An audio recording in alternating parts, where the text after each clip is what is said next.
The defining moment was probably 1840 with the publication of this book by Harrison Ainsworth, The Tower of London, a historic romance.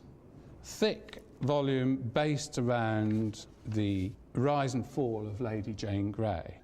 Here you will find references to the soil being soaked with the best blood in the country, etc., etc.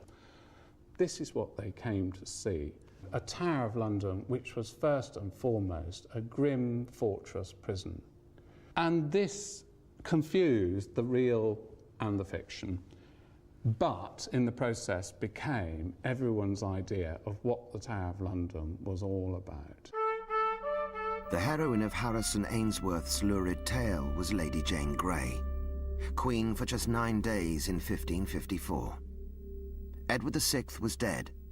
Powerful Protestants wanted one of their own to take the throne instead of Mary Tudor, Henry VIII's Catholic daughter. 15-year-old Jane was thrust into the limelight and proclaimed queen at the Tower. She failed to get enough popular support and was quickly surpassed by Mary. The Tower became her prison. After 6 months in captivity here, Jane paid with her life. It was an image the Victorians loved. This famous painting of her execution was created by the Frenchman Paul Delaroche. But just how accurate a scene did the artist create for his Victorian audience? We have an anonymous description by someone who saw the real bloody events unfold. What this account makes clear, first of all, is that Lady Jane Grey is executed outside. She isn't executed in a cellar or in a sort of dripping room full of ancient architecture, as is shown in that painting, but it does happen outside, and the account says that the scaffold on which she's executed was made upon the green over against the White Tower. So this means it's somewhere in the area in front of me here. There's the White Tower. This is what remains of the Tower Green in front of me now.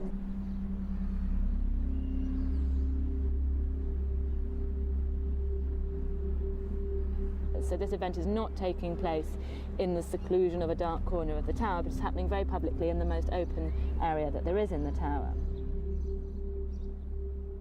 However, having said all of that, the account that we have of this execution is actually extraordinary, because what it shows us is that moment that Delaroche is dramatising in the painting of Lady Jane Grey fumbling for the block with her blindfold on is actually exactly what happened on that day. And my suspicion is that Delaroche had read the account that there is of this moment and is dramatising it in that painting. She tied the kerchief about her eyes, then feeling for the block said, "What shall I do? Where is it?"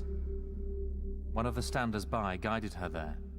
She laid her head down upon the block and stretched forth her body and said, "Lord, into thy hands I commend my spirit." And so she ended. So although your suspicion might be on first looking at that painting that it is a completely Victorian concoction, actually it seems that it is really trying to give an impression of that actual moment that does happen here when Lady Jane Grey is executed. So, surprisingly, the melodrama of Delaroche's painting is not far from the real events at the execution of Lady Jane Grey 280 years earlier.